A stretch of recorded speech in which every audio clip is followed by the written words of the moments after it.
তো শ্রমিক মুনির উপদেশ মাথায় রেখে পরীক্ষিত মন্ত্রীদের সঙ্গে সলা পরামর্শ করে নিজের জন্য নিচ্ছিদ্র সুরক্ষার ব্যবস্থা নিলেন।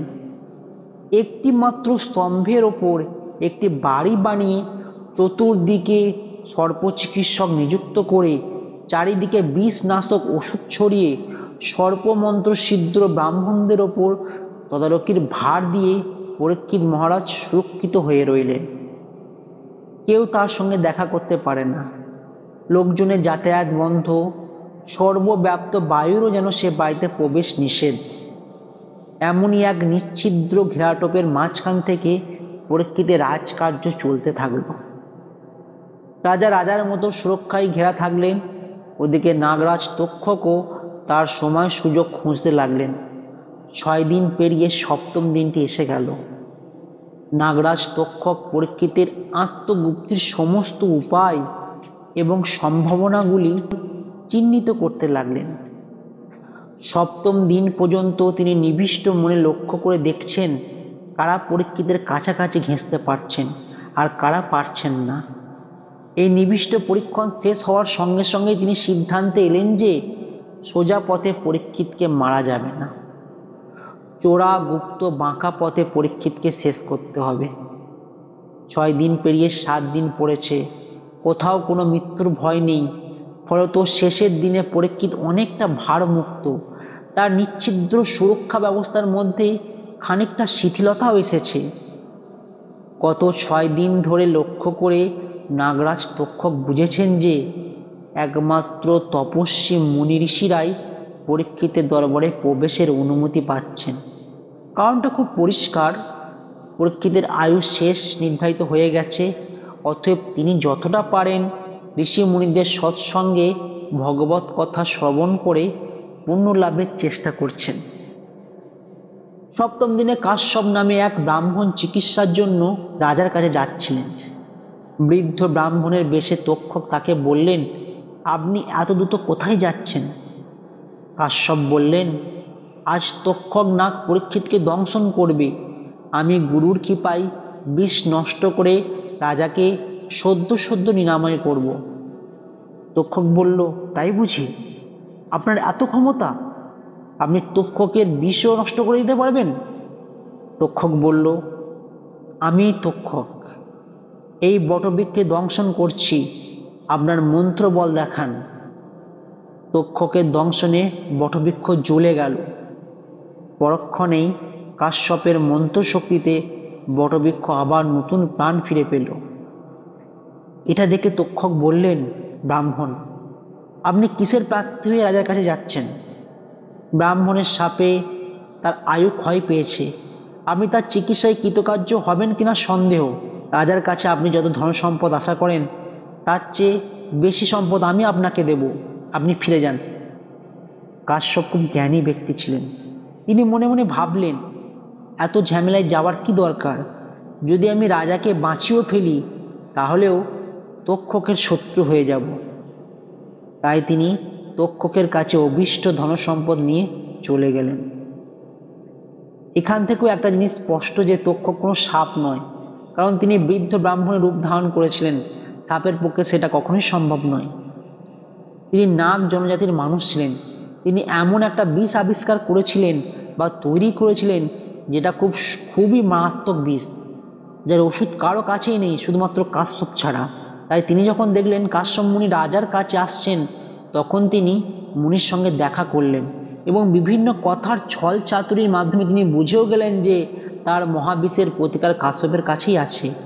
তাই তিনি বিভিন্ন অজুহাত দেখিয়ে কাশ্যপকে ধনসম্পদ দিয়ে রাজার কাছে যাওয়া থেকে বিরত রাখলেন।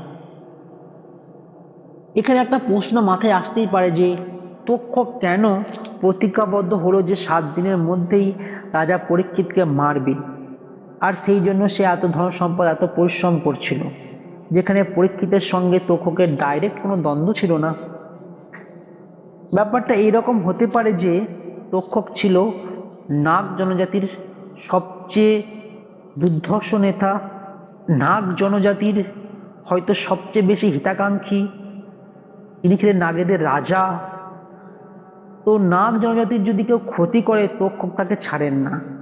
সেই জন্যই হয়তো শৃঙ্গী অভিশাপ দিয়েছিলেন যে তক্ষক, যে কিনা খুব হিংস্র দুর্ধর্ষ নেতা, সেই রাজা পরীক্ষিতকে হত্যা করবে, কারণ তার পক্ষে এই কাজটা করা সম্ভব। অন্য কোনো নেতা বা অন্য কোনো ব্যক্তি এই কাজটা করতে সাহসও পাবে না, আর করতেও চাইবে না। যেহেতু পরীক্ষিত পাণ্ডব বংশের রাজা এবং পাণ্ডবদের সঙ্গে নাগ জনজাতির এক দীর্ঘ সময় ধরে দ্বন্দ্ব চলছিল, তাই তক্ষক একটা সুযোগের অপেক্ষায় ছিল। সেই সুযোগটা সে পেয়েও গেল, কারণ তক্ষক যদি পরীক্ষিতকে অন্য সময় হত্যা করে তাহলে তার দায় তক্ষক তথা নাগ জনজাতির উপর সরাসরি পড়বে। কিন্তু এই 7 দিনের ভিতরে যদি সে পরীক্ষিতকে হত্যা করতে পারে তাহলে এই দায়টা মণিপুত্র সিংহীর উপর এসে পড়বে, কারণ তার অভিশাপে এই ঘটনাটা ঘটেছে। তাই তক্ষক এই 7 দিনে বেশি সচেষ্ট হয়েছিল পরীক্ষিতকে হত্যা করার জন্য। নাগরাজ তক্ষক যখন দেখলেন যে পরীক্ষিতের সামনে পৌঁছানোর সবচেয়ে সোজা উপায় সাধুর বেশ ধারণ করা, তখন তিনি তার সাঙ্গপাঙ্গ নাগ অনুচরদের তপস্বীর ছদ্মবেশে ফুল ফল কুশ এবং জল উপহার নিয়ে পরীক্ষিতের কাছে যেতে বললেন। তারা আদেশ পালন করল এবং বর্ণনা অনুযায়ী তক্ষক সেই সময় একটি কৃমি কীটের আকার গ্রহণ করে লুকিয়ে রইলেন সুমিষ্ট ফলের অন্তর্দেশে। পরীক্ষিত বিচারও করলেন না একটুও। সাধু সজ্জনের উপহার দেওয়া সেই ফলটিতে কামড় লাগাতেই একটি সামান্য কীট মাত্র দেখা গেল। পরীক্ষিত কিন্তু বেশ রিল্যাক্স মুডে বসে আছেন। অভিশাপের শেষ 7ম দিনের সন্ধ্যা ঘনিয়ে এসেছে। পরীক্ষিতের মৃত্যু ভয় অনেকটাই কেটে গেছে, তার বিষাদ অনেকটাই মন্দীভূত। বেশ লঘু চপল ভঙ্গিতে তিনি ফলের ভিতরে থাকা কীটটাকে হাত দিয়ে ধরলেন এবং সেটিকে গলার ওপর রেখে বলতে লাগলেন, আমি শ্রমিক মুনির কাছে অপরাধ করেছি, সিংহীর বাক্য সত্য হোক এবার, এই কীট তক্ষক হয়ে দংশন করুক আমায়। এই কথার মধ্যে অপরাধের জন্য অনুতাপ যত ছিল তার চেয়ে উপহাস ছিল অনেক বেশি। পরীক্ষিত হাসছিলেন, নিজের গলার ওপরে কৃমি কীট এদিকে ওদিকে রেখে হাসতে লাগলেন। তখনই কীটরূপী তক্ষক নিজ মূর্তি ধারণ করে রাজাকে বেষ্টন করলেন এবং সগর্জনে তাকে দংশন করলেন। মন্ত্রীরা ভয়ে পালিয়ে গেল।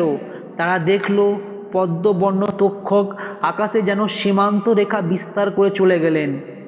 বিষের অনলে রাজার গৃহ আলোকিত হলো, তিনি মাটিতে লুটিয়ে পড়লেন। এটার একটা যুক্তিসঙ্গত ব্যাখ্যা দেওয়া যেতে পারে, সেটা হলো ঘটনার গতি প্রকৃতি দেখে অনুমান করা যেতে পারে তপস্বী মুনি ঋষির ভেগধারী অন্য অনুচর নাগদের মধ্যেই স্বয়ং তক্ষকও লুকিয়েছিল। একটা সুমিষ্ট ফলের বাইরের আকার দেখে যেমন ফলের ভেতরে কীটের সন্ধান পাওয়া যায় না, তেমনি সজ্জন সাধুর বেশধারী নাগ মুনি ঋষিদের শান্ত আকৃতির মধ্যেও তক্ষককে মোটেই চেনা যাচ্ছিল না। দিনের শেষ বেলায় পরীক্ষিত উত্তেজিত ছিল, কেউ তাকে কিছুই করতে পারেনি, তাই তিনি হাসছেন। আর তখনই তক্ষক সেই সুযোগে সোজা ব্রাহ্মণ ঋষি মুনির ছদ্মবেশ ধারণ করে পরীক্ষিতের সামনে এসে তাকে দংশন করলেন। এটা দংশন না আকস্মিক অস্ত্রাঘাত, তা আপনারাই বিচার করে কমেন্টে জানান। যদি আমাদের ভিডিও তথ্যবহুল মনে হয় তাহলে বেশি বেশি লাইক করবেন, সাবস্ক্রাইব করবেন এবং বন্ধুদের কাছে শেয়ার করবেন।